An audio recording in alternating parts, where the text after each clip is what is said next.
আসসালামু আলাইকুম।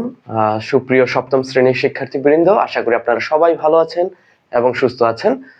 তো আমি আপনাদের গত ক্লাসে সরল সমীকরণের উপর সৃজনশীল প্রশ্নের দুটি সমাধান দেখিয়েছিলাম। আজকেও চেষ্টা করব ঠিক তদ্রূপ কমপক্ষে দুটি, সম্ভব যদি হয় তিনটি সৃজনশীল প্রশ্নের সমাধান করে দেখানোর জন্য। এবং আমি যে তৃতীয় ক্লাসটি নিব সেটা থাকবে আপনাদের গ্রাফের উপর, সমীকরণ ব্যবহার করে যে গ্রাফ অঙ্কন করতে হয় সেটার উপর নিব একটা ক্লাস। এবং সব মিলিয়ে টোটাল 3টা ক্লাস নিব আপনাদেরকে সরল সমীকরণের উপর। আশা করি এই 3টা সমীকরণের ক্লাস আপনার বার্ষিক পরীক্ষার জন্য খুবই উপকারী হবে। তাহলে বেশি কথা না বলে আজকে চলুন আমরা আমাদের সমাধানে চলে যাই। তো আমাদের প্রথম যে সমস্যাটা সেটা হচ্ছে একদম আপনার বোর্ড বইয়ের একটি সৃজনশীলের আকারে, এবং এটা খুবই গুরুত্বপূর্ণ আমার কাছে মনে হয়েছে। একটি আয়তক্ষেত্রের দৈর্ঘ্য প্রস্থের 3 গুণ। প্রশ্নটা আরেকবার পড়ি। একটি আয়তক্ষেত্রের দৈর্ঘ্য প্রস্থের 3 গুণ, অর্থাৎ প্রস্থ যত হবে দৈর্ঘ্য তার চেয়ে কত গুণ হবে? 3 গুণ হবে। তার কত গুণ হবে? 3 গুণ হবে। ওকে। এবং জমিটির পরিসীমা কত দেওয়া আছে? 40 মিটার দেওয়া আছে। কত দেওয়া আছে বলেন? 40 মিটার। প্রথম প্রশ্ন হচ্ছে আয়তক্ষেত্রের পরিসীমা নির্ণয়ের সূত্রটি লিখো। আচ্ছা, আমরা লিখবো। খ নং এ বলছে জমিটির দৈর্ঘ্য ও প্রস্থ নির্ণয় করো, এটাও আমরা বের করব ইনশাআল্লাহ। এবং গ নং এ বলছে জমিটির প্রতি বর্গ মিটারে ঘাস লাগাতে 50 টাকা খরচ হলে, প্রতি বর্গ মিটার মানে কি? 1 বর্গ মিটারে। তাহলে আমাদের গ নং এ কি করতে হবে? জমিটার ক্ষেত্রফল আগে বের করে নিতে হবে। দেন আমি যখন জমিটির ক্ষেত্রফল বের করে নিব, সেই ক্ষেত্রফলকে জাস্ট 50 দ্বারা গুণ করলে কি টোটাল কত টাকা খরচ হবে সেটা পাওয়া যাবে। তাহলে চলুন বেশি কথা না বলে আমরা আমাদের সমাধানে চলে যাই। তো আমাদের প্রথম কোশ্চেনটা হচ্ছে এরকম যে আয়তক্ষেত্রের পরিসীমা নির্ণয়ের সূত্রটি লিখো। তাহলে ক এর সমাধান, ঠিক আছে? ক এর সমাধান। আচ্ছা, আমরা জানি আয়তক্ষেত্রের পরিসীমা সমান, জাস্ট আমরা সূত্রটা লিখে দিলে কি আমাদের ক নং প্রশ্নের উত্তর হয়ে যাবে। এবং আমরা সাথে সাথে কত নাম্বার পেয়ে যাব? 2 নাম্বার পেয়ে যাব। তাহলে লিখি, আমরা জানি আয়ত ক্ষেত্রের পরিসীমা সমান 2 ইন্টু দৈর্ঘ্য যোগ প্রস্থ, ঠিক আছে? এই যে 2 ইন্টু দৈর্ঘ্য যোগ প্রস্থ, এবং শেষে অবশ্যই একক লিখে দিতে হবে। যদি আপনি একক না লিখেন তাহলে টিচার কিন্তু চাইলে আপনাকে 2 এর জায়গায় 1 নাম্বার দিতে পারবে। সো আপনার এখানে কোনো সে থাকবে না। অবশ্যই আমরা যখন কোনো ক্ষেত্রফল, দৈর্ঘ্য, প্রস্থ এগুলো নির্ণয় করব, অবশ্যই শেষে এককগুলো লিখে দিব। আচ্ছা, ঠিক আছে, এটাই হচ্ছে আমাদের ক নং প্রশ্নের সমাধান। তাহলে আয়তক্ষেত্রের পরিসীমা সমান কি? 2 ইন্টু দৈর্ঘ্য যোগ প্রস্থ একক, ঠিক আছে? আচ্ছা, আমরা আমাদের খ নং প্রশ্নের সমাধানে চলে যাই। আচ্ছা, ঠিক আছে, খ নং প্রশ্নে আমাদের কি বের করতে হবে? দৈর্ঘ্য এবং প্রস্থ বের করতে হবে। তাহলে খ নং প্রশ্নে দেখেন, খ নং প্রশ্নের সমাধান করার জন্য আমাকে প্রথম উদ্দীপকটা ব্যবহার করতে হবে। দেওয়া আছে একটি আয়তক্ষেত্রের দৈর্ঘ্য প্রস্থের 3 গুণ। তাহলে আমাদের প্রশ্নে যদি এরকম থাকে একটি আয়তক্ষেত্রের দৈর্ঘ্য প্রস্থের 3 গুণ, কার 3 গুণ? প্রস্থের 3 গুণ। তাহলে আমরা কাকে ধরে নিব? প্রস্থকে ধরে নিব। অর্থাৎ আমরা যদি প্রস্থটাকে ধরি y মিটার, তাহলে দৈর্ঘ্য কত হবে? তার 3 গুণ হবে। 3 গুণ মানে কত? 3y, ঠিক আছে? আচ্ছা, চলুন শুরু করা যাক। তাহলে ধরি প্রস্থ সমান y মিটার,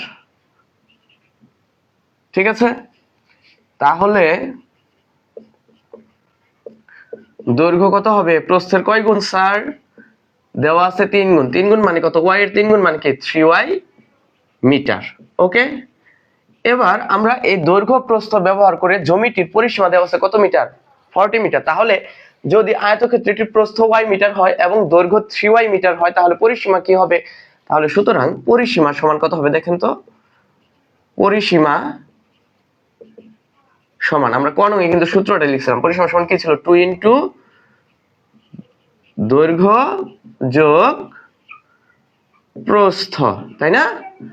আচ্ছা, এখন একক কি আছে? মিটার আছে। তাহলে আমরা এখানে কি লিখবো? মিটার লিখবো। ওকে, অর্থাৎ 2 ইন্টু দৈর্ঘ্য কত ছিল স্যার? 3y, আর প্রস্থ কত ছিল? শুধু y। একক কি আমাদের? মিটার। ওকে, দেন 2 এর সাথে 3y আর y যদি যোগ করেন তাহলে কত হবে?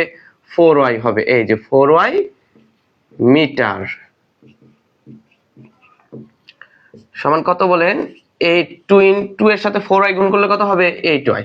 তাহলে এই যে 8y মিটার। ওকে, তাহলে প্রশ্ন মতে, প্রশ্ন তো দেওয়া আছে যে আয়তক্ষেত্রের পরিসীমা কত, 40 মিটার। তার মানে আমাদের 8y সমান কত হবে, 40 হবে, অর্থাৎ 40। দেন y ইকুয়াল, দেখেন y এর সাথে 8 এর সম্পর্ক কি, গুণ। তাহলে 8 কে যদি আমি এই পাশে নিয়ে আসি তাহলে গুণটা কি হয়ে যাবে, ভাগ হয়ে যাবে। এটা আপনারা জানেন সমীকরণের নিয়ম অনুযায়ী 4/8 ইকুয়াল কত, 5। এই যে y এর ভ্যালুটা, এটাই কি ছিল, আমাদের প্রস্থ ছিল। তাহলে এই যে এখানে লিখি, তাহলে সুতরাং প্রস্থ সমান 5 মিটার এবং দৈর্ঘ্য সমান কত হবে স্যার, 3y ছিল, তাই না? দৈর্ঘ্য কত ছিল বলেন, 3y। তাহলে এই যে 3 লিখলাম, আর আমাদের y এর ভ্যালু কত পেয়েছিলাম, 5।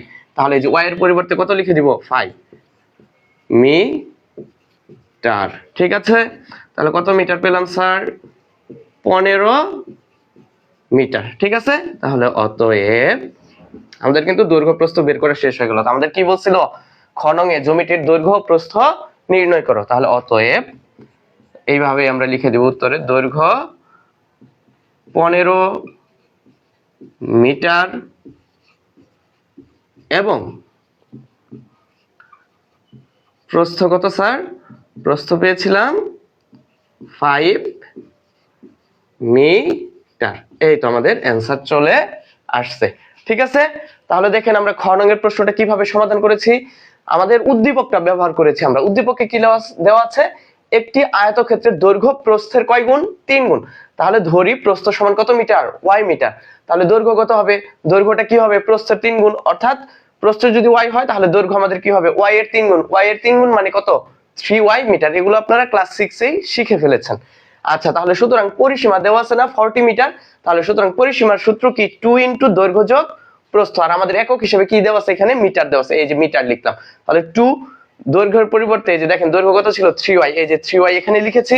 আর প্রস্থ কত ধরেছিলাম, y, এই যে y লিখেছি। তাহলে 3y আর y যোগ করলে কত হবে, 4y। 2 এর সাথে 4y এর সম্পর্ক কি, গুণ চিহ্ন, এই যে সেখানে এখানে গুণ চিহ্ন দিয়েছি। 2 এর সাথে 4y গুণ করলে কত হবে, 8y মিটার। তাহলে আমরা পরিসীমা কত পেলাম, 8y মিটার পেলাম। আর আমাদের পরিসীমা কত দেওয়া আছে, 40 মিটার দেওয়া আছে। তাহলে প্রশ্ন মতে 8y সমান কত হবে, 40 হবে। y এর সাথে 8 এর সম্পর্ক কি, গুণ। তাহলে 8 কে যদি আমরা বাম পক্ষে ডান পক্ষে নিয়ে আসি, বাম পক্ষ থেকে যদি ডান পক্ষে নিয়ে আসি তাহলে কি হয়ে যাবে, 40 এর সাথে ভাগ হয়ে যাবে। অর্থাৎ 40 ডিভাইড বাই কত, 8। দেন 40 কে 8 দ্বারা ভাগ করলে কত হবে, 5 হবে। এবং এটা কি, y এর ভ্যালু। আর আমাদের y কি ছিল, প্রস্থ ছিল। তাহলে এখানে সুতরাং আমরা এখানে লিখেছি যে সুতরাং প্রস্থ সমান কি, 5 মিটার। এবং দৈর্ঘ্য কত ছিল, 3y, এই যে 3 লিখছি। এবং y এর ভ্যালু কত আসছিল, 5। এখানে এই যে 5টা বসিয়ে দিয়েছি, 3y। 3 এবং y এর সাথে সম্পর্ক কি ছিল, গুণের। তাহলে 3 × 5 ইকুয়াল কত, 15 মিটার। তাহলে আমাদের খ নং এ বলেছিল জমিটির দৈর্ঘ্য প্রস্থ নির্ণয় করতে। তাহলে আমরা কিন্তু এই যে দৈর্ঘ্য এবং প্রস্থ কি করছি, এইভাবেই নির্ণয় করেছি। ওকে, আশা করি আপনারা বুঝতে পেরেছেন। এবার আমরা আমাদের গ নং প্রশ্নে চলে যাব। গ নং প্রশ্নে কি বলছে, গ নং প্রশ্নে বলছে জমিটির প্রতি বর্গ মিটার, স্যার বর্গ মিটার কিসের একক, ক্ষেত্রফলের একক। বর্গ মিটার কিসের একক, ক্ষেত্রফলের একক। তাহলে আমাদের এখানে ক্ষেত্রটা আসলে কোন ধরনের ক্ষেত্র, আয়তক্ষেত্র। তাহলে বলেন তো আয়তক্ষেত্রের ক্ষেত্রফল সমান কি, আয়তক্ষেত্রের ক্ষেত্রফল সমান হচ্ছে দৈর্ঘ্য গুণন প্রস্থ বর্গ একক। তাহলে আমাদের গ নং প্রশ্নের সমাধান করার জন্য কি লাগবে, জমিটির দৈর্ঘ্য লাগবে এবং কি লাগবে, প্রস্থ লাগবে, যেটা আমরা কি অলরেডি খ নং এ বের করেছি। তাহলে আমরা গ নং প্রশ্নের সমাধানটা কিভাবে লিখব, আমরা গ নং এর প্রশ্নের সমাধানটা এইভাবে লিখব যে খ হতে পাই, দেখেন খ হতে কি পেয়েছি, খ হতে দৈর্ঘ্য পেলাম কত মিটার, 15 মিটার এবং প্রস্থ কত মিটার, 5 মিটার পেয়েছিলাম, তাই না? তাহলে এইভাবে লিখি, গ নং প্রশ্নের সমাধান, খ হতে পাই, খ হতে পাই দৈর্ঘ্য সমান কত মিটার, 15 মিটার এবং প্রস্থ সমান কত মিটার স্যার? 5 মিটার। ওকে, এখন জমিটা কেমন ছিল? আয়তাকার ছিল। কেমন ছিল দেখেন, এই যে আয়তাকার। তাহলে সুতরাং জমিটির ক্ষেত্রফল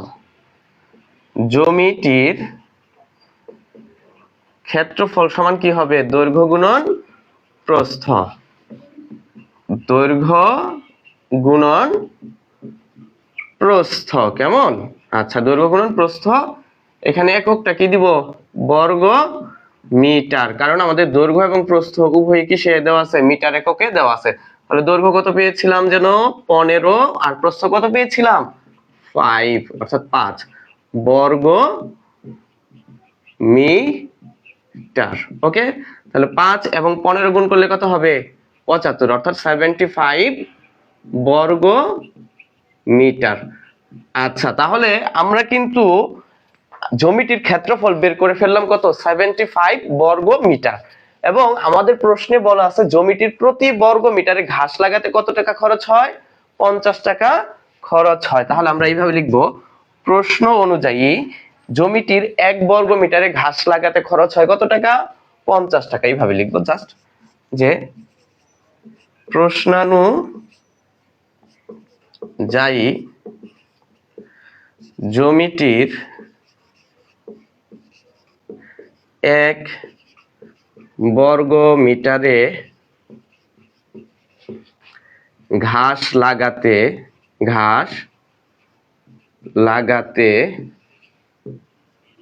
খরচ হয় কত টাকা? 50 টাকা। তাহলে আমরা জমিটির ক্ষেত্রফল কত পেয়েছি? 75। তাহলে এইভাবে লিখবো, সুতরাং জমিটির 75 বর্গ মিটারে ঘাস লাগাতে খরচ হয়। 1 বর্গ মিটারে যত খরচ হয় স্বাভাবিকভাবে 75 বর্গ মিটারে তার চেয়ে খরচ কি হবে? বেশি হবে। তাহলে বেশি হলে কি হবে? গুণ হবে। তাহলে 50 ইন্টু কত? 75 টাকা। ঠিক আছে, তাহলে দেখেন 0, 5 5 25 5, হাতে হচ্ছে 2, 5 7 35, আর 2 কত? 37, অর্থাৎ টোটাল খরচ হবে কত টাকা? 3750 টাকা। হ্যাঁ, তাহলে আমাদের অ্যান্সার কিন্তু চলে আসছে। তাহলে আমরা শেষে কি লিখে দিব? অতএব 3750 টাকা। ঠিক আছে, এই হচ্ছে আমাদের কি গ নং প্রশ্নের সমাধান। আশা করি গ নং প্রশ্ন আরেকবার রিপিট করার দরকার নেই, একটু দেখে নেন।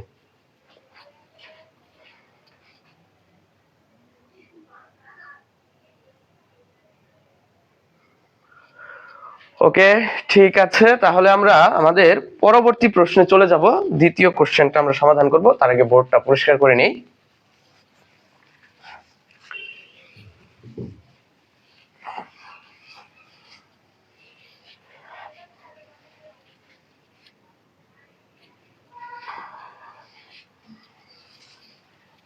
শুনেন, বার্ষিক পরীক্ষায় যাদের ক্লাস 7 এর এই সপ্তম অধ্যায়টা আছে তাদের কিন্তু অবশ্যই এখান থেকে সৃজনশীল আসবেই ইনশাআল্লাহ, আর পাশাপাশি বহু নির্বাচনী তো থাকছেই।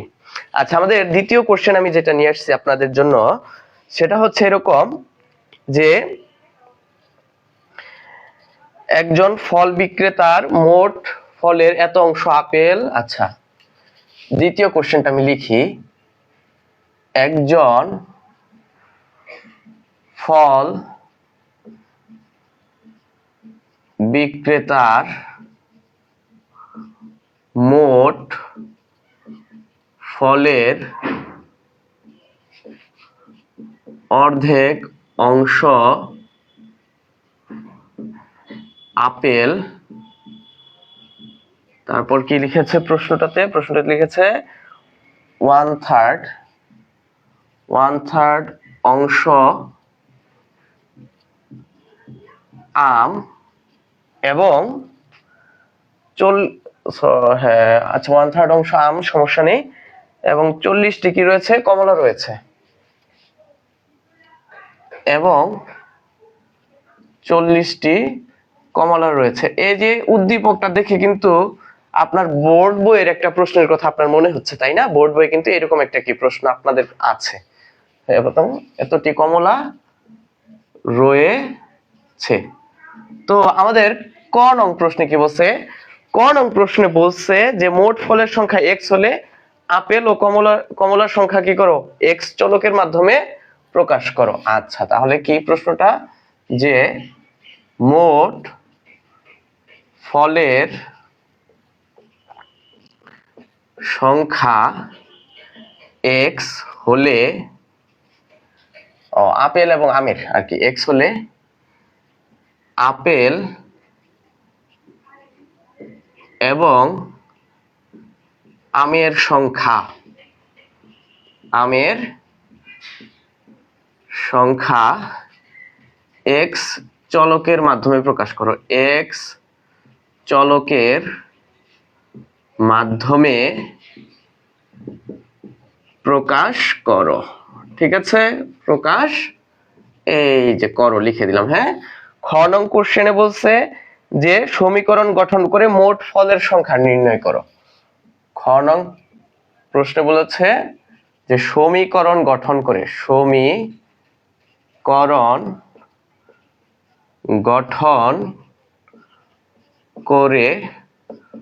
মোট ফলের সংখ্যা নির্ণয় করো। মোট ফলের সংখ্যা নির্ণয় করো। আচ্ছা, সংখ্যা কি করো? নির্ণয় করো। আচ্ছা, আর গ নং কোশ্চেনটা আমি একটু পরে লিখতেছি, কারণ গ নং কোশ্চেন লিখলে বোর্ডের যে জায়গাটা সেটা কমে যাবে, আমরা আসলে আমাদের সমাধান করতে অসুবিধা হবে, সেজন্য গ নং কোশ্চেনটা আমি একটু পরে লিখতেছি। আচ্ছা, যাই হোক, দেখেন প্রশ্নে কি বলছে? প্রশ্নে বলছে একজন ফল বিক্রেতার মোট ফলের অর্ধেক অংশ আপেল, 1/3 অংশ আম এবং 40টি কমলা রয়েছে। এখন ক নং এ বলছে মোট ফলের সংখ্যা যদি এক্স হয়, মোট ফলের সংখ্যা কি হয়? এক্স হয়, তাহলে আপেল এবং আমের সংখ্যা কি করো? এক্স চলকের মাধ্যমে প্রকাশ করো। তাহলে ক নং প্রশ্নের সমাধান আমরা চলে যাই। সমাধান, ঠিক আছে। তাহলে প্রশ্ন অনুযায়ী মোট ফলের সংখ্যা কত? এক্স। মোট ফলের সংখ্যা সমান কত? এক্স টি। ওকে, তাহলে দেখেন মোট ফলের অর্ধেক অংশ মানে এই যে আমাদের 1/2 অংশ কি? আপেল। কার বলেন তো? মোট ফলের। তাহলে মোট ফল কতটি? এক্স টি। তাহলে আপেল রয়েছে কতটি? সুতরাং আপেল রয়েছে মোট ফলের কত অংশ? অর্ধেক। তাহলে মোট ফল কতটি? এক্স। তাহলে এক্স এর কি? অর্ধেক, মানে কি এক্স এর 1/2 টি। ঠিক আছে, সমান কত হবে বলেন তো? এক্স এর সাথে 1 গুণ হবে, অর্থাৎ এক্স, আর নিচে কত? 2, এত টি। আবার দেখেন আম রয়েছে কত অংশ? 1/3 অংশ। আম রয়েছে কত অংশ? 1/3 অংশ। এই যে দেখেন লেখা আছে, এবং 1/3 অংশ কি? আম। তাহলে আমরা কি লিখব? সুতরাং আম রয়েছে এক্স এর কত? 1/3, তাই না? এই যে 1/3 এত টি। তাহলে এক্স এর সাথে কি 1টা গুণ হয়ে যাবে, তাহলে উপরে হবে এক্স আর নিচে কত? 3 টি। এই তো, তাহলে কি আমরা কিন্তু আপেল এবং আমের সংখ্যা এক্স চলকের মাধ্যমে প্রকাশ করে ফেললাম। তার শেষে লিখে দিব অতএব আপেল x/2 টি এবং আম x/3 টি। ওকে, এই তো, এটাই হচ্ছে কি আমাদের ক নং প্রশ্নের সমাধান। আশা করি আপনারা বুঝতে পেরেছেন। ওকে, আমরা এবার খ নং প্রশ্নে চলে যাই। খ নং প্রশ্নটাতে কি বলছে? খ নং প্রশ্নটাতে আমাদের বলছে যে জাস্ট যে মোট ফলের সংখ্যা আমাদের কি করতে বলছে? নির্ণয় করতে বলছে, সমীকরণ গঠন করে। আবার তাহলে এই প্রশ্ন অনুযায়ী কিন্তু মোট ফলের সংখ্যা কতটি? এক্স টি। এবং আমরা ক হতে পেয়েছি, কি হতে বলেন তো? ক হতে পাই, ক হতে পাই আপেল রয়েছে, ক নং হতে কি আপেলের সংখ্যা কতটি পেয়েছিলাম? আপেলের সংখ্যা পেয়েছিলাম x/2t, এবং আমের সংখ্যাও কিন্তু পেয়েছিলাম ক নং হতে, না? তাহলে আম রয়েছে কি x/3t। ওকে, আচ্ছা, তাহলে প্রশ্ন মতে খেয়াল করেন, এখানে আপেল, আমাদের তিন ধরনের ফল রয়েছে, আপেল, আম এবং কি কমলা। তাহলে আপেল রয়েছে কতটি? x/2t। আম রয়েছে কতটি? x/3t। এবং আমাদের সর্বশেষ যেটা দেওয়া ছিল যে 40টি কি রয়েছে? কমলা রয়েছে। তাহলে কমলা রয়েছে কতটি? 40টি। তাহলে দেখেন, এই যে এটা হচ্ছে আপেলের সংখ্যা, এটা হচ্ছে আমের সংখ্যা, আর এটা হচ্ছে কি কমলার সংখ্যা। এই তিন ধরনের ফলই আমাদের রয়েছে, এবং এই তিন ধরনের ফলের সংখ্যা যখন আমরা যোগ করব তখন আমরা কি পাবো? মোট ফলের সংখ্যাটা পাবো, এবং সেই মোট ফলের সংখ্যা কতটি? xt। তাহলে আমরা সমান সমান দিয়ে কি লিখবো? x লিখে দিব। কেমন? এবার আমরা এই সমীকরণটির সমাধান করব। তাহলে সমীকরণ সমাধানের জন্য যেহেতু এখানে ভগ্নাংশ আমাদের রয়েছে, তাহলে আমাদের প্রথমে কি করতে হবে? লসাগু করতে হবে। 2, 3 এবং এই 40 নিচে মনে মনে কত রয়েছে? 1 রয়েছে। হ্যাঁ, কত রয়েছে? 1। তাহলে 2, 3 এবং 1 এর লসাগু কত হবে? 6। 6 কে 2 দ্বারা ভাগ করেন, কত হবে? 3। এই 3 এর সাথে x গুণ করলে কত হবে বলেন তো স্যার? 3x হবে। মাঝখানে কি চিহ্ন রয়েছে? প্লাস, এই যে প্লাস চিহ্ন দিলাম। 6 কে 3 দ্বারা ভাগ করলে কত হবে? 2 হবে। 2 এর সাথে x গুণ করলে স্যার কত হবে বলেন তো? 2x। আর দেখেন, এই যে 40 নিচে কিছু নাই, যেহেতু এটা পূর্ণ সংখ্যা, তাহলে এই সরাসরি এই 6 লসাগু দ্বারা কি হবে? 40 সাথে গুণ হবে। তাহলে 6 এর সাথে 40 গুণ করলে কত হবে? 240 ইকুয়াল কত স্যার? x। আচ্ছা, এই যে নিচে 6, আচ্ছা আমার প্রচুর ঠান্ডা লাগছে, যাই হোক, 3x আর 2x যোগ করলে কত হবে স্যার? 5x। আর তার সাথে যোগ আকারে কত থাকবে? 240 ইকুয়াল কত? x। তাহলে এবার যদি আমরা আর গুণ করি, তাহলে 6 এর সাথে x গুণ করলে কত হবে স্যার বলেন তো? 6x। আর কত থাকবে এই পাশে? 5x plus 240। কিভাবে করলাম? আর গুণ করে করেছি। হ্যাঁ, তাহলে দেখেন, এই যে আমাদের 5x, এটা এই পাশে প্লাস আছে, তো আমরা সমীকরণের সমাধানের নিয়ম অনুযায়ী কি জানি? আমরা জানি যে চলকযুক্ত যে পদগুলো থাকবে সেগুলোকে কি করতে হবে স্যার? বাম পক্ষে নিয়ে আসতে হবে। কোন পক্ষে নিয়ে আসতে হবে? বাম পক্ষে নিয়ে আসতে হবে। তাহলে দেখেন, এই 5x এটা কোন পক্ষে রয়েছে? ডান পক্ষে রয়েছে না? এবং 5x টা কোন চিহ্নযুক্ত? প্লাস চিহ্নযুক্ত। তাহলে এটাকে যদি আমরা কি করি? ট্রান্সফার করে বাম পক্ষে নিয়ে আসি, তাহলে প্লাসের 5x টা কি হয়ে যাবে? মাইনাসের 5x হয়ে যাবে। তাহলে আমরা সমাধানটা এইভাবে করব, 6x মাইনাস কি 5x ইকুয়াল কত হবে? এই পাশে 240 ছিল, সেই 240 প্লাস যুক্ত ছিল, 240 রয়ে গেল। দেন 6x কে 5x, 6x থেকে যদি 5x বিয়োগ করেন তাহলে কি থাকবে? শুধু x। আর x এর মান কত আসবে? 240 আসবে। সুতরাং আর এই x টা কি ছিল? এই x টা কিন্তু স্যার ছিল হচ্ছে মোট ফলের সংখ্যা। তাহলে সুতরাং আমরা লিখে দেই, সুতরাং মোট ফলের সংখ্যা সমান কত? 240 এত টি। ঠিক আছে, শেষে জাস্ট লিখে দিব অতএব 240 অর্থাৎ 240 টি। ওকে, এটাই হচ্ছে আমাদের কি খ নং প্রশ্নের সমাধান। এটা খুবই একটা সহজ প্রশ্ন আপনাদের জন্য, আশা করি আপনারা এটা বুঝতে পেরেছেন। তো গ নং প্রশ্নে আমাদের কি বলছে? গ নং প্রশ্নে আমাদের বলছে যে প্রতিটি আপেলের দাম, আচ্ছা এটা আমি আমার ইচ্ছা মতো মানটা বসিয়ে দেই। এখানে গ নং প্রশ্নটা আমি এখানে লিখতেছি।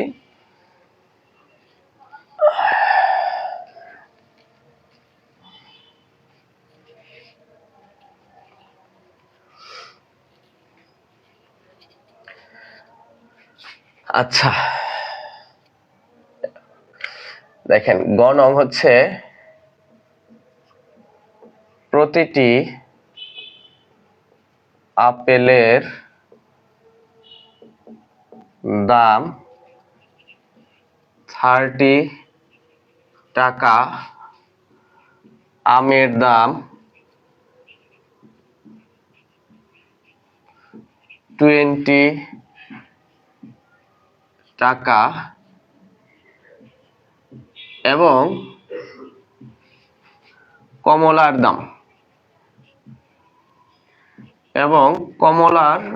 দাম একটু দামটা বাড়িয়ে দেই 40 টাকা হলে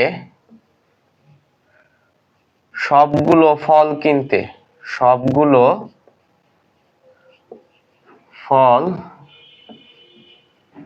কিনতে মোট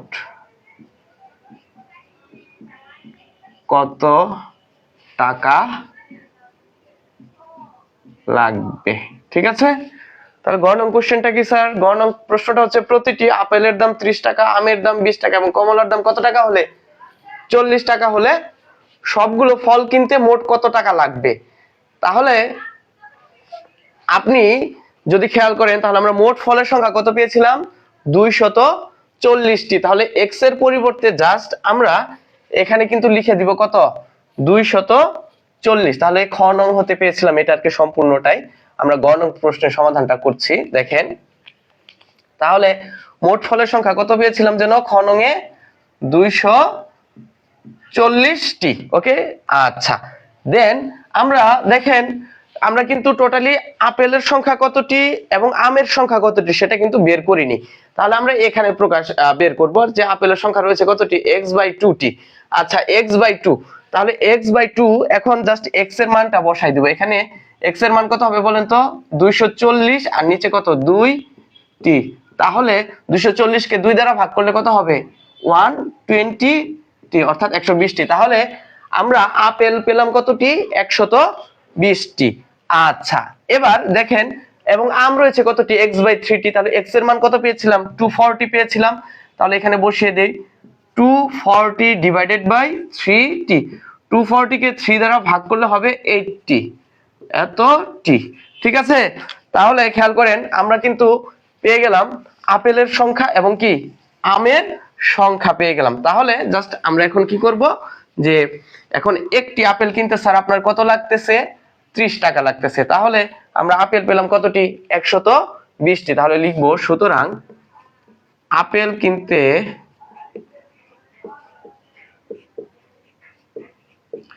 লাগবে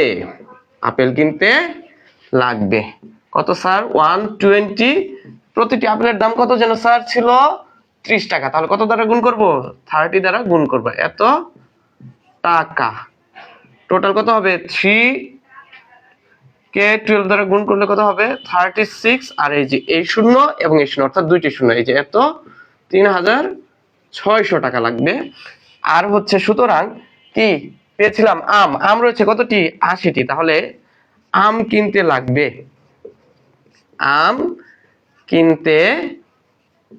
লাগবে দেখেন আমের দাম কত টাকা করে 20 টাকা করে। তাহলে আম পেয়েছি কতটি 80টি। তাহলে 80-র সাথে কত গুণ হবে 20 গুণ হবে। তাহলে এত টাকা সমান কত 8 দুগুণে 16 আর হচ্ছে দুইটি শূন্য এত টাকা। এবার দেখেন কমলার দাম, প্রত্যেকটি কমলার দাম কত টাকা 40 টাকা এবং কমলার সংখ্যা কিন্তু আমাদের এখানে দেওয়া আছে 40টি দেওয়া আছে। তাহলে সুতরাং লিখি কমলা কিনতে লাগবে। তাহলে 40 গুণন কত স্যার 40, কারণ কমলার সংখ্যা কত 40টি এবং প্রতিটি কমলার দাম কত ধরেছি আমরা এখানে প্রশ্নে 40 টাকা দেওয়া আছে। তাহলে 40 গুণন কত হবে 40।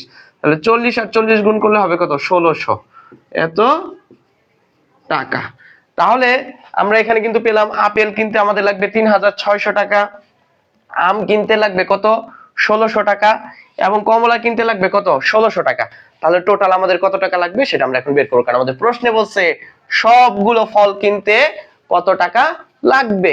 তাহলে জাস্ট আমরা এখানে নিচে লিখে দেই সুতরাং সবগুলো ফল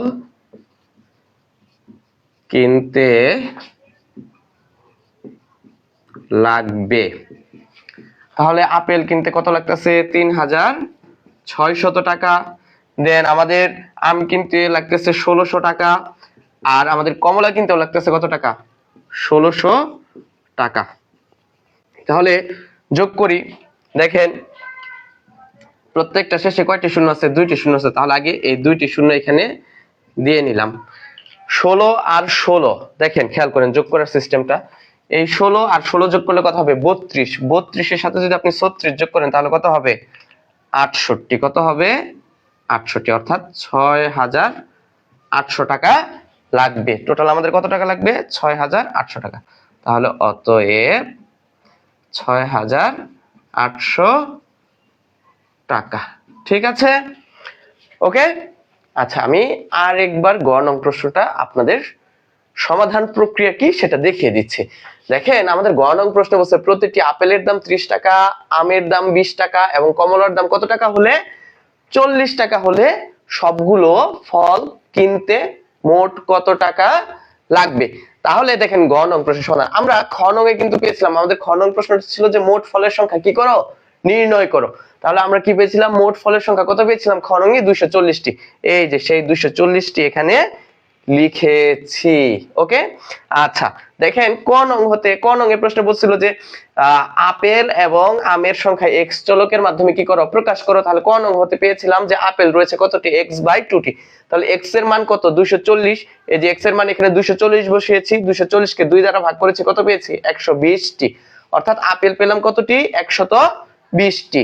এরপর দেখেন আম রয়েছে x/3টি, এটা কিন্তু ক নং হতে পেয়েছিলাম। x এর মান কত 240 কে 3 দ্বারা ভাগ করলে কত হবে 80টি।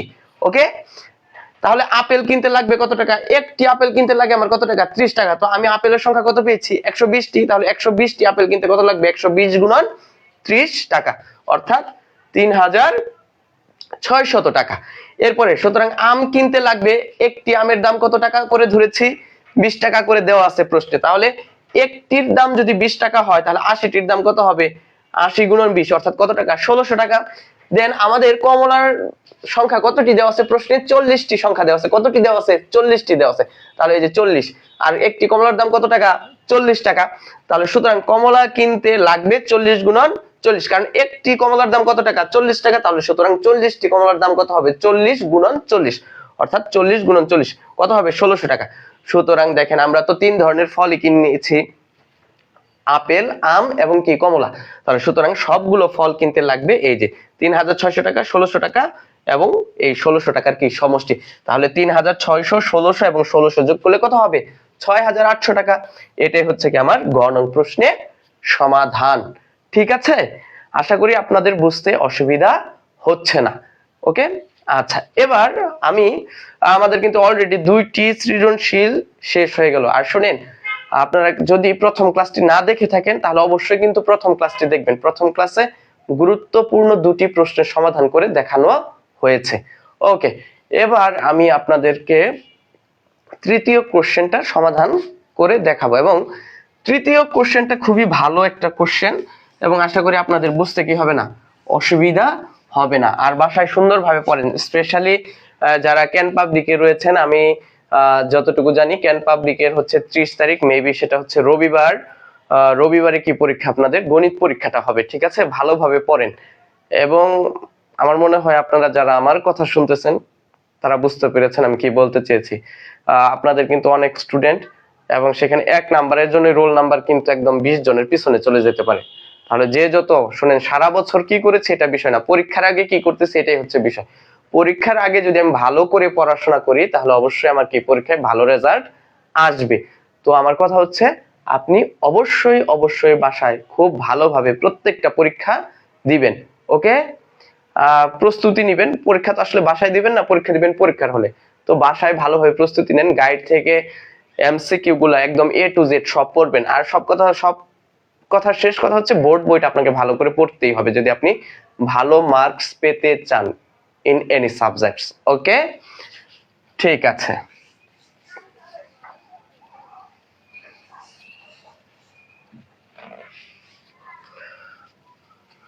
আমরা আমাদের তৃতীয় কোশ্চেনটা লিখে ফেলবো এখানে। তৃতীয় কোশ্চেনটাও আপনাদের বইয়ের উদ্দীপক, মানে বইয়েরই একটা সৃজনশীল প্রশ্নের নেওয়া। উদ্দীপকটা হচ্ছে আপনাদের বোর্ড বইয়ের ক্লাস 7 এর 7.2 এর একটি প্রশ্ন আর কি, উদ্দীপক হিসেবে আমরা ব্যবহার করব। দেন এটাকে সৃজনশীল প্রশ্নের মাধ্যমে কি করব, সমাধান করে দেখবো ইনশাল্লাহ কি হয়। তাহলে চলেন আমরা শুরু করি আমাদের তৃতীয় প্রশ্নটা। দেখি তৃতীয় প্রশ্নটা আমাদের কি এখানে আছে। ও আচ্ছা, এখানে আমি যেটা নিয়েছি সেটা হচ্ছে একটি পেন্সিল ও একটি খাতার মোট মূল্য হচ্ছে 190 টাকা। একটি পেন্সিল ও একটি খাতার মোট মূল্য 190 টাকা। ওকে, এবং এখানে বলছে পেন্সিলের মূল্য 30 টাকা বেশি ও খাতার মূল্য 25 টাকা কম হলে। কি বলছে যে পেন্সিলের দাম, পেন্সিলের দাম 30 টাকা বেশি এবং খাতার দাম, এটা কিন্তু খুবই গুরুত্বপূর্ণ প্রশ্ন, 25 টাকা কম হলে পেন্সিলের মূল্য খাতার মূল্যের কয় গুণ হয়, দ্বিগুণ হয়। কম হলে পেন্সিলের মূল্য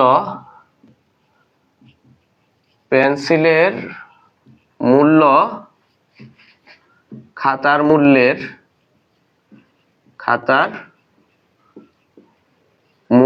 কয় গুণ হয়, দ্বিগুণ হয়। খাতার মূল্যের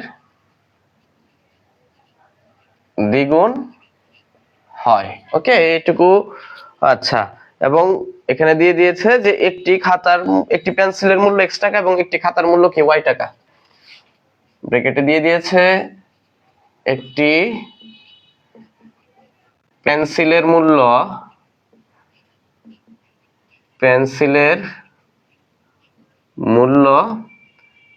x টাকা এবং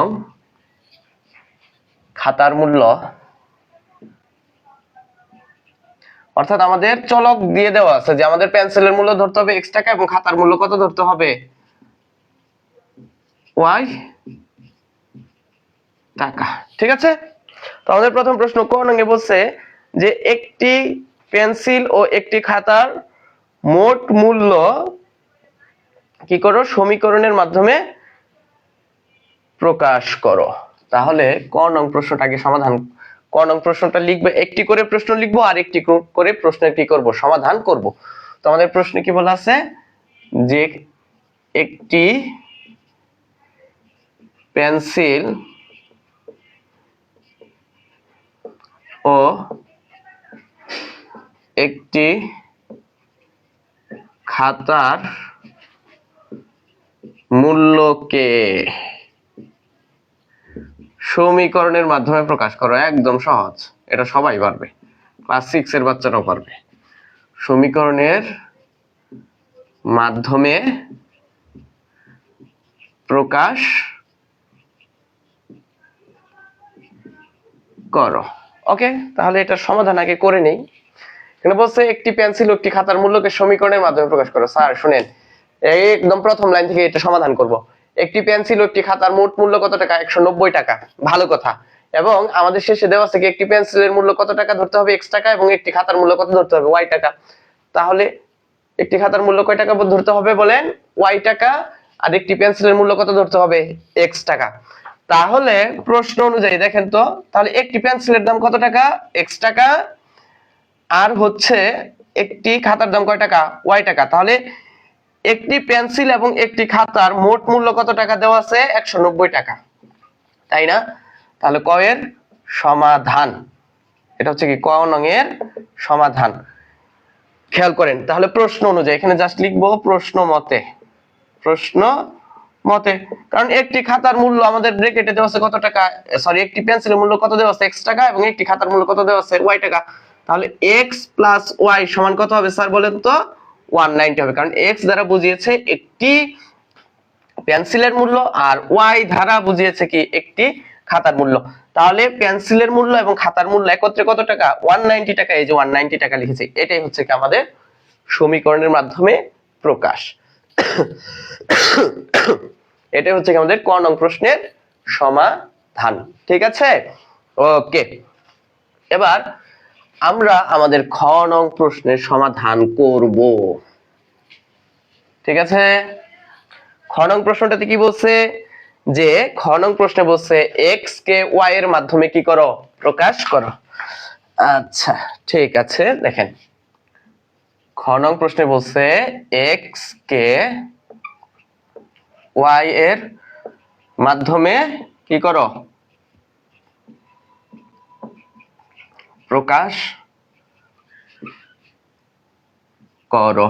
প্রশ্নটা একটু ভালো করে দেখেন তো কি বলছে যে x কে y এর মাধ্যমে কি করো প্রকাশ করো। আচ্ছা, x কে y এর মাধ্যমে প্রকাশ করতে বলছে, ভালো কথা। এখন এখানে আমাদের শর্ত দেওয়া আছে দুইটা, একটা হচ্ছে কি একটি খাতা এবং একটি পেন্সিলের মোট মূল্য 190 টাকা, এবং আরেকটাতে বলা আছে পেন্সিলের দাম যদি কি হয় 30 টাকা বেশি হয় এবং খাতার মূল্য কি হয় 25 টাকা কম হয়, তবে পেন্সিলের মূল্য খাতার মূল্যের কয় গুণ হবে, দ্বিগুণ হবে। পেন্সিলের মূল্য খাতার মূল্যের কয় গুণ হবে, দ্বিগুণ হবে। আপনি যদি মনে করেন যে এরকমটা বিষয়টা যে খাতার দাম যদি হয় ধরেন 30 টাকা, যেহেতু 30 টাকা আমরা শুনেন আমার কথাটা শুনেন একটু ভালোভাবে শুনেন। এনে বলছে যে পেন্সিলের মূল্য খাতার মূল্যের কি হবে, দ্বিগুণ হবে। তাহলে খাতার দাম যদি 30 টাকা হয় তাহলে পেন্সিলের মূল্য কত হবে 60 টাকা। আজব, পেন্সিলটা মনে হয় অনেক দামি, হ্যাঁ তাই না? কারণ প্রশ্ন অনুযায়ী তাই তো হচ্ছে, পেন্সিলের মূল্য কি বেশি কার চেয়ে, খাতার মূল্যের চেয়ে। ওকে, আচ্ছা তাহলে আমরা এটা সমাধানটা আসলে মূলত কিভাবে করতে পারি। প্রথম কথা হচ্ছে এটা সমাধান করার জন্য আমাকে যেটা করতে হবে সেটা হচ্ছে আমাদের দুইটি শর্ত নিয়ে কাজ করতে হবে। তাহলে দেখেন আমরা এখন খ নং প্রশ্নের কি করব সমাধান করব। তাহলে ক হতে পাই, ক হতে পাই অর্থাৎ প্রথম শর্ত অনুযায়ী, প্রথম শর্ত মতে, প্রথম শর্ত মতে কি পেয়েছিলাম ক নং হতে x প্লাস y সমান কত 190। ঠিক আছে, কত পেয়েছিলাম, হ্যাঁ এই যে 190। এখান থেকে আমরা x এর ভ্যালুটা বের করে রাখি। x সমান কত বলেন তো হবে, তাহলে 190 প্লাস এর y এই পাশে আসলে কি হবে মাইনাস এর y। এটা কেন বের করলাম সেটা একটু পরে দেখাচ্ছি, কারণ x কে আমি কি করব y এর মাধ্যমে প্রকাশ করব। এটাকে দিয়ে রাখলাম কি 1 নং সমীকরণ। এবং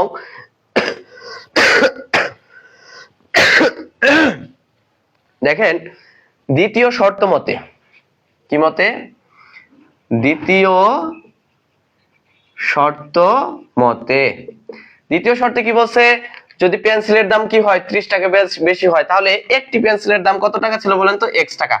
যদি 30 টাকা বেশি হয় তাহলে x এর সাথে কত যোগ করতে হবে 30 যোগ করতে হবে। যেহেতু বলছে প্রশ্নে যে 30 টাকা যদি বেশি হয় যে 30 যোগ করে দিলাম।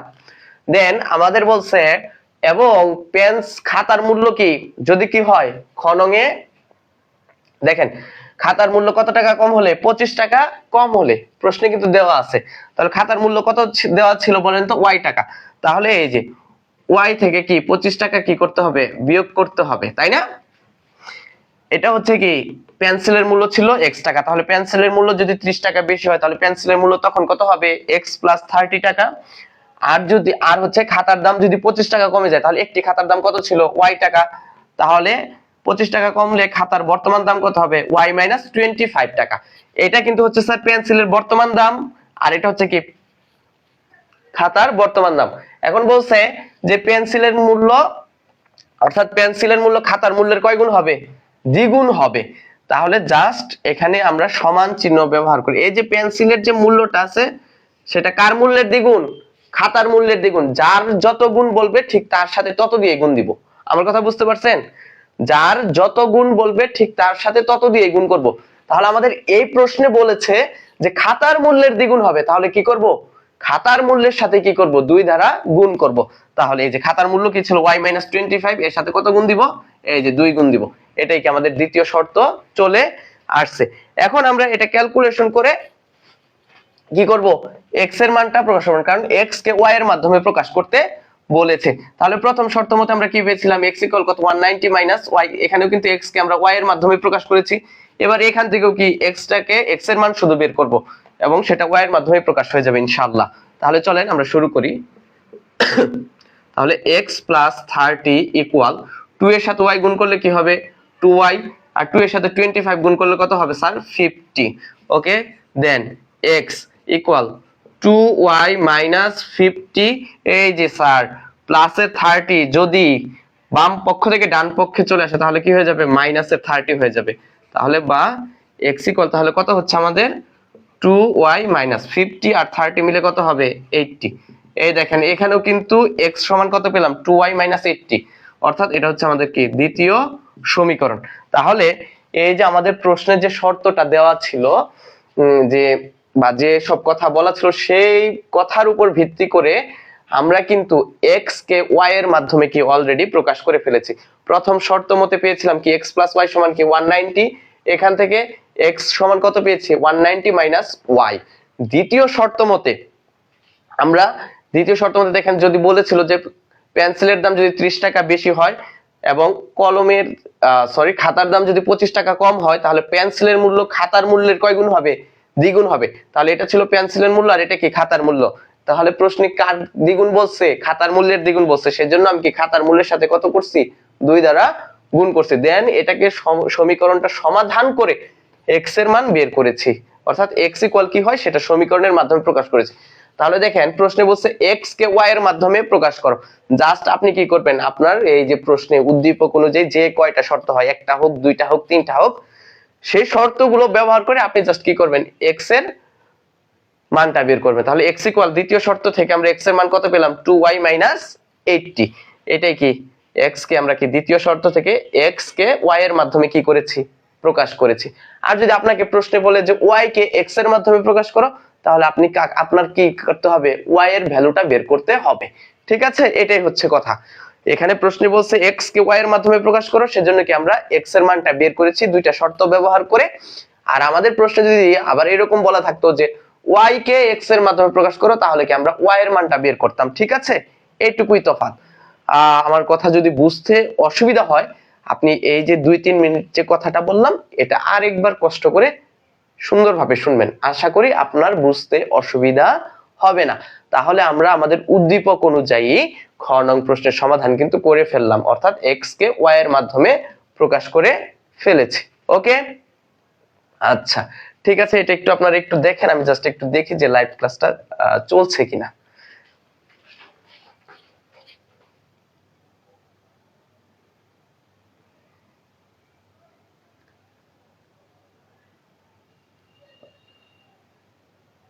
আচ্ছা, আমার ছাত্র কি সামি, হ্যাঁ জেলা স্কুলে পড়ে, এবার 8 এর পরীক্ষা দিল। সে অনেকগুলো কমেন্ট করছে, কিন্তু সামি আমি আসলে অত্যন্ত আন্তরিকভাবে মানে দুঃখিত, কারণ হচ্ছে লাইভ ক্লাসটা আমি নিজেই নেই, আর হচ্ছে আমার এখানে রিপ্লাই দেওয়ার কোনো কি নাই, আপাতত ব্যবস্থা নেই। ঠিক আছে, ওকে, আমি ভালো আছি, আপনি মনোযোগ সহকারে পড়াশোনা করুন, কারণ ক্লাস 8 এর রেজাল্ট যদি ভালো হয় তবে কিন্তু আপনি ক্লাস 9 এ গিয়ে হয়তো সায়েন্সটা পাবেন। আর জিলা স্কুলে যেহেতু পড়েন, মান সম্মান একটু রক্ষা করেন, নিজেরও আমারও। ঠিক আছে, আচ্ছা ওকে, এবার আমরা আমাদের গ নং প্রশ্নের সমাধান করব ইনশাআল্লাহ। তাহলে গ নং প্রশ্নটা আমাদের কি দেওয়া আছে সেটা আগে আমরা লিখে নেই। ঠিক আছে, গ নং প্রশ্নে বলা আছে যে একটি পেন্সিল ও একটি খাতার মূল্য আলাদাভাবে কি করো নির্ণয় করো। আচ্ছা, তাহলে গ নং কোশ্চেনটা কি শুনেন, সপ্তম শ্রেণীর শিক্ষার্থীবৃন্দ, এই সৃজনশীলটা কিন্তু খুবই গুরুত্বপূর্ণ, আমি বলে দিলাম। হ্যাঁ, বাকিটা আল্লাহর ইচ্ছা। একটি পেন্সিল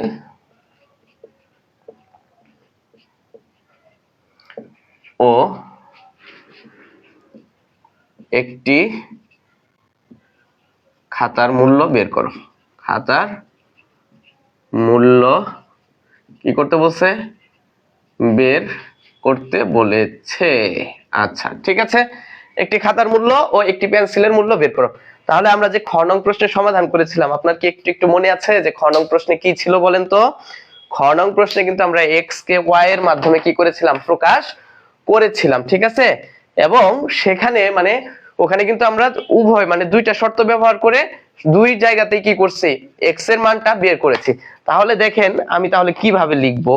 আমি কিন্তু এইভাবেই লিখবো যে খ হতে পাই মানে গ নং প্রশ্নের যখন সমাধান আমি করব তখন আমি কিভাবে লিখবো? আমি লিখবো এইভাবে যে সমাধান, সমাধান, ঠিক আছে। খ হতে পাই, খ হতে পাই, খ হতে কি পেয়েছিলাম? x সমান পেয়েছিলাম 190 মাইনাস y। এটা ছিল কি আমার 1 নং ছিল। এটা কত ছিল? 1 নং। এবং দ্বিতীয় শর্ত ব্যবহার করে x সমান কত পেয়েছিলাম বলেন তো? 2y মাইনাস কি 80। এটা ছিল কত নং সমীকরণ? আমার দ্বিতীয় সমীকরণ। আপনি যদি স্যার এই যে এই দুটি সমীকরণের দিকে খেয়াল করেন, উভয় সমীকরণের বাম পক্ষে কিন্তু কি লেখা আছে বলেন তো? x লেখা আছে, x। অর্থাৎ x সমান কত? 190 মাইনাস y এবং x সমান কত আছে? 2y minus 80। আপনি যদি এইভাবে সহজভাবে চিন্তা করেন, খেয়াল করেন, আপনি এদিকে খেয়াল করেন একটু, মনে করেন x সমান a আর x সমান কি b। তাহলে আপনি কি বলতে পারেন না এখান থেকে যে a সমান b? আবারও খেয়াল করেন, x সমান কত? a এবং x সমান কত? b। তাহলে a এবং b উভয়ই কার মান? x এর মান। তাহলে a এবং b কি হবে? পরস্পর সমান হবে। তাহলে এই বিষয়টা ব্যবহার করে আমরা কিন্তু এখানে লিখতে পারি শর্তানুযায়ী বা প্রশ্ন মতে, ঠিক আছে। কি লিখতে পারি? প্রশ্ন মতে বা শর্ত মতে। শর্ত মতে লিখে আসলে এখানে প্রশ্ন যায় না, প্রশ্ন মতে কথাটা শর্ত মতে। 190 মাইনাস y ইকুয়াল কত? 2y minus 80। এখান থেকে জাস্ট দেখেন 190 মাইনাস y 2y মাইনাস 80, এইখান থেকে অর্থাৎ এই যে সমীকরণটা পেলাম আমরা, এইটা ব্যবহার করে আমরা কি করব? y এর মানটা বের করব। আমরা যদি y এর মানটা বের করি তাহলে y এর মানটা কার ছিল? খাতার দাম ছিল না? তাহলে খাতার দামটা বের হয়ে যাবে। তাহলে দেখেন মাইনাস y, এই যে প্লাসের 2y, আমরা জানি সমীকরণ সমাধানের ক্ষেত্রে আমাদের কি করতে হয় বলেন তো? যে চলকযুক্ত যে পদগুলো আছে সেগুলোকে বাম পক্ষে, আর ধ্রুবক অর্থাৎ চলকবিহীন যে পদগুলো আছে সেগুলোকে ডান পক্ষে নিয়ে আসতে হয় এবং তাদের কি হয়? চিহ্নের পরিবর্তন হয়ে যায়। তাহলে মাইনাস ওয়াই প্লাসের 2y যদি এই পাশে আসে তাহলে কি হয়ে যাবে? মাইনাসের 2y হয়ে যাবে। এই যে আমাদের মাইনাসের 80 ছিল, এই যে মাইনাসের 80 লিখলাম। 190 এটা কি ছিল? প্লাসের 190 ছিল, তাহলে এই পাশে চলে আসলে কি হয়ে যাবে? মাইনাসের 190 হয়ে যাবে। তাহলে খেয়াল করেন মাইনাস ওয়াই মাইনাস 2y কি হবে? মাইনাসের 3y। মাইনাস 80 মাইনাস 190 ইকুয়াল কি কত হবে? মাইনাস 270। স্যার এইটুকু যোগ বিয়োগ যদি আপনি না বুঝেন তাহলে তো সমস্যা। আপনাকে আমার মনে হয় ক্লাস 6 এর পূর্ণ সংখ্যার যে অধ্যায়টা আছে না, তৃতীয় অধ্যায়, সেটা আরেকবার পড়া উচিত। খেয়াল করেন, যাই হোক মাইনাস ওয়াই আর মাইনাস 2y যোগ করলে কত হবে? মাইনাসের 3y, মাইনাসের 80 আর মাইনাসের 190 ইকুয়াল কত হবে? মাইনাস 270। তাহলে আমরা এক কাজ করি, যদি উভয় পক্ষকে -1 দ্বারা গুণ করে দেই তাহলে আচ্ছা ঠিক আছে বলেছি যখন, তাহলে করেই ফেলি। -1 দ্বারা যদি আমরা গুণ করি, ধরেন -3y ইনটু কত? ইনটু -1 -270 ইনটু কত? -1। এটা করলে কত হবে বলেন তো? এই যে মাইনাসে মাইনাসে প্লাস, 3y আর 1 গুণ করলে কি হবে? শুধু 3y। মাইনাসে মাইনাসে কি হয়ে যাবে? প্লাস 270 আর 1 গুণ করলে কত হবে? 270। অর্থাৎ আমরা কি পেলাম? 3y সমান আমরা পেলাম 270।